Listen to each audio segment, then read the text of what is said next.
salut à toi, j'espère que tu pètes la forme. Alors, tout d'abord, comme tu l'as vu semaine passée, il n'y a pas eu de vidéo, comme je l'ai dit, donc une petite urgence vétérinaire. Alors donc c'était avec le Pogona que j'avais de 4 mois qui est malheureusement décédé pendant la nuit chez le vétérinaire, donc il a été opéré etc. mais malheureusement il n'a pas tenu.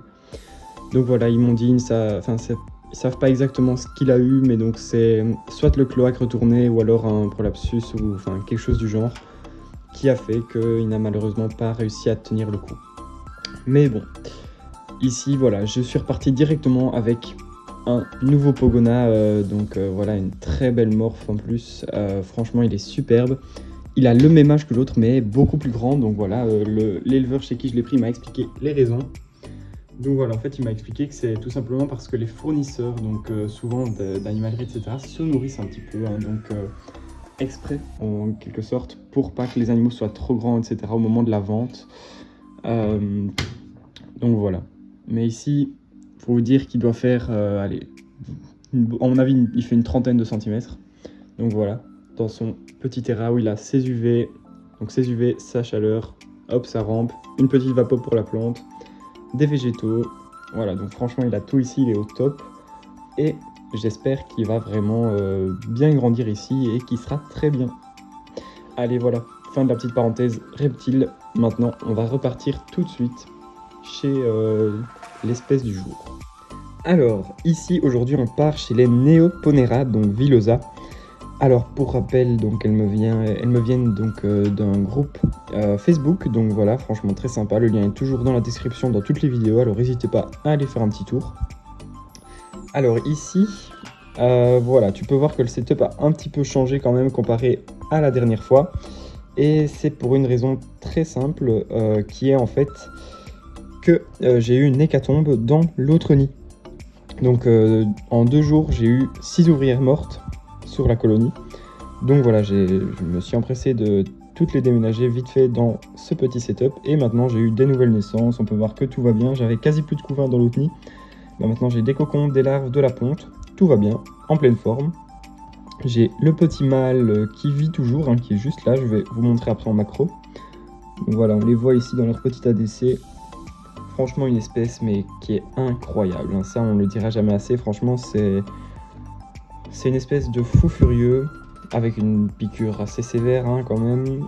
Et elles sont très agressives et très rapides. Donc, elles, pareil, il faut faire très attention quand même. C'est pas à prendre à la rigolade quand on en achète. Donc voilà, il faut faire très attention. Alors, je vais passer en macro de suite. Alors, on en voit déjà ici une ou deux dans l'ADC, enfin une ou deux plutôt, 6 ou 7, même j'en vois 8, même 9 dans l'aire de chasse pour le moment. Donc vous voyez, quand je dis c'est très agressif, je les ai nourris ce matin en plus, donc voilà, c'est même pas dire qu'elles ont faim ou autre, c'est un truc de fou. Cette espèce est hyper vorace. Alors, quand on passe ici, déjà phénomène très intéressant qu'on peut observer ici, qui est le fond, qui est un peu typique de leur espèce. On voit ici que l'ouvrière a, hop, si j'arrive à faire un focus, donc l'ouvrière ici a une goutte d'eau dans ses mandibules. Donc voilà, avec le tube, le focus a du mal à se faire. Je vais essayer de faire quand même une bonne image, mais ça risque d'être compliqué. Je vais peut-être switcher sans tube. Je vais essayer de switcher le tube comme ça. Ça risque d'aller mieux. Voilà. Donc, ici sera déjà bien mieux. Comme je le disais, l'ouvrière qui est juste là, vous voyez qu'elle a de l'eau dans les mandibules. Alors en fait, cette espèce fait des gouttes d'eau pour ramener au nid, pour donner à la colonie. Donc ça, c'est hyper impressionnant à voir. Franchement, voilà, encore une deuxième. C'est super drôle. Franchement, on les voit faire des petits allers-retours qui ramènent des gouttes d'eau ou de liquide sucré, etc. Donc là, comme je disais, on voit une belle pompe fraîche.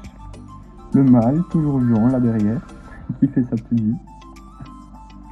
Alors voilà, donc ici on voit vraiment l'ouvrière avec ses gouttes d'eau. Donc une deuxième ici qui a presque fini. Donc ici on a c'est plutôt du liquide sucré comme je les ai nourris ce matin. Et il faut savoir que cette espèce raffole du liquide sucré. Donc ici, si elles, on leur donne du liquide sucré ou des insectes, elles vont commencer par le liquide sucré, quoi. Donc franchement, c'est une rare ponérine qui préfère le liquide sucré au reste. Donc voilà, moi je commence en général par mettre du liquide sucré, elles prennent, puis je mets 2-3 grillons.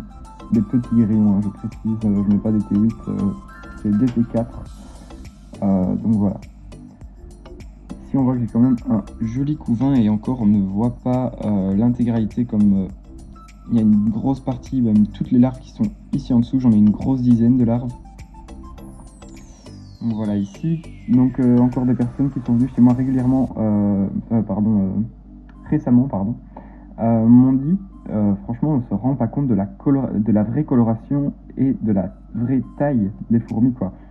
Donc ça c'est impressionnant à voir quand même comment ça peut varier à l'image. Mais donc voilà, je précise à chaque fois on me dit qu'elles sont plus grandes que ce qu'on dirait sur les images et on dirait qu'elles sont plus colorées que les images quoi. Donc il faut vous dire ici on voit déjà bien les reflets dorés et rouge mauve sur les pattes. Alors en vrai vous vous doutez que c'est vraiment une pépite quoi. Donc voilà, franchement ici une espèce que je peux recommander à 100% pour les éleveurs expérimentés qui veulent vraiment tenter une espèce sympa. Donc voilà, ici je recommande. Alors ici il me semble que c'est ma reine. Ouais, on voit les cicatrices des ailes. Donc ici juste à l'image on a la reine. Voilà. Donc vous voyez ici c'est une des ponérines où la reine est vraiment c'est une des espèces où la reine est plus semblable aux ouvrières quoi. C'est vraiment, faut regarder au niveau du thorax. Parce que même le thorax des ouvrières est assez développé, il faut juste regarder celle qui a les cicatrices des ailes quoi. Et ça c'est vraiment compliqué quand même à voir à l'œil nu. Et donc voilà, on voit hein, une ouvrière à côté, c'est exactement les mêmes, hein, parce que c'est un truc de fou. Alors ici, pour ceux qui me demandent parfois la différence entre les mâles et les femelles chez les fourmis, alors il faut savoir que les mâles, il n'y a qu'une sorte. Donc c'est les mâles, les petits ailés, comme ça ils sont plus petits que les ouvrières, des antennes plus longues et une toute petite tête. Alors les femelles, vous allez avoir plusieurs types de femelles. Donc on va avoir les ouvrières et on va avoir les reines. Dans les ouvrières, c'est encore parfois divisé dans certaines colonies. Hein. Donc il y a les médias, les minors, les majors, etc. Mais dans d'autres espèces, comme ici c'est le cas, on a vraiment donc juste des ouvrières toutes les mêmes, une reine et les mâles. Donc voilà, donc franchement ça dépend d'une colonie à l'autre. Et donc on voit quoi? Toutes les fourmis donc dans la colonie, déjà toutes celles qui n'ont pas d'ailes, c'est des femelles. Et donc ici la reine aussi c'est une femelle, hein, bien sûr. Donc voilà, ici on dit souvent que c'est un major ou un soldat, mais en réalité c'est une major et une soldate. Donc ça c'est beaucoup de gens, donc on le dit tous, hein, même moi je le dis, hein, franchement c'est par réflexe. Mais voilà, c'est toujours bon à savoir. Donc là on voit encore, hein, elle a toujours de l'eau dans ses mandibules. Hop, ça fait le focus. Et donc parfois ça arrive qu'elles se baladent vraiment pendant des heures avec leurs petites gouttes d'eau. Et quand une ouvrière a soif, eh ben, elle vient tout près. Donc franchement c'est super sympa à observer. C'est un peu le même principe, enfin pas exactement pareil, mais plus ou moins que les trophalaxies, donc par exemple avec les Lasius, les Camponotus, etc. Sauf que chez elles vont prendre dans leur jabot social, donc c'est un deuxième estomac. Elles vont stocker dans leur estomac secondaire du coup, puis elles vont régurgiter. Alors que ici, elles n'avalent même pas, donc elles gardent vraiment pour donner aux autres. Donc voilà, encore une fois, on ne le dira jamais assez que les fourmis sont hyper organisées, quoi. Alors ici, on en voit une dans l'air de chasse qui tient son petit cocon. Donc voilà, et des œufs, donc j'en ai ici, et j'en ai encore pas mal ici. Hein. J'en ai encore 3, 4, 5 ici en dessous, 6 là-bas. Puis j'ai toutes mes larves.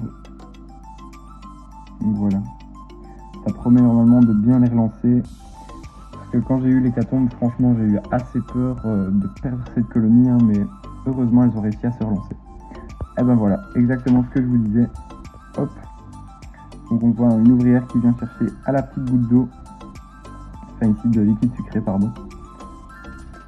Donc voilà, c'est vraiment le même principe qu'une trophalaxie, plus ou moins. Donc on voit l'ouvrière qui lui tapote la tête avec ses antennes. Hop. Donc ça c'est franchement super à observer. Hein. C'est des comportements qu'on voit rarement chez d'autres animaux. Donc on peut observer ça chez notamment les abeilles aussi. Donc voilà, c'est tous les insectes qui vont être dits eusociaux. Donc tout ce qui est abeilles, guêpes, je ne suis pas sûr. Donc tout ce qui est fourmis, termites, etc. il me semble. Voilà. Sur ce, ça nous fait déjà une belle petite vidéo. Hein. Hop. Ça nous fait une belle petite vidéo. Comme ça, vous aurez eu un petit peu des nouvelles de celle-ci. Et vous aurez vu donc que des bonnes nouvelles qui s'annoncent normalement. Et tant que j'y suis, je vous annonce aussi chez mes Myrmecia que j'ai la nouvelle ponte. Donc j'ai la... Donc faut savoir, les Myrmecia, elles pondent par cycle. Hein. Donc elles vont pondre, puis avoir les ouvrières, puis repondre, puis avoir des ouvrières. Donc voilà, elles vont pas faire comme les autres espèces, pondre en continu. Alors ici, j'ai donc la deuxième salve 2 et j'ai 4 ou 5 cocons qui sont bientôt prêts à naître. Donc voilà, ça va me faire une petite dizaine d'ouvrières. Et puis, ça va grandir petit à petit. Hein. Donc franchement, j'ai hâte de voir cette colonie évoluer. Parce que ça promet d'être un truc de fou.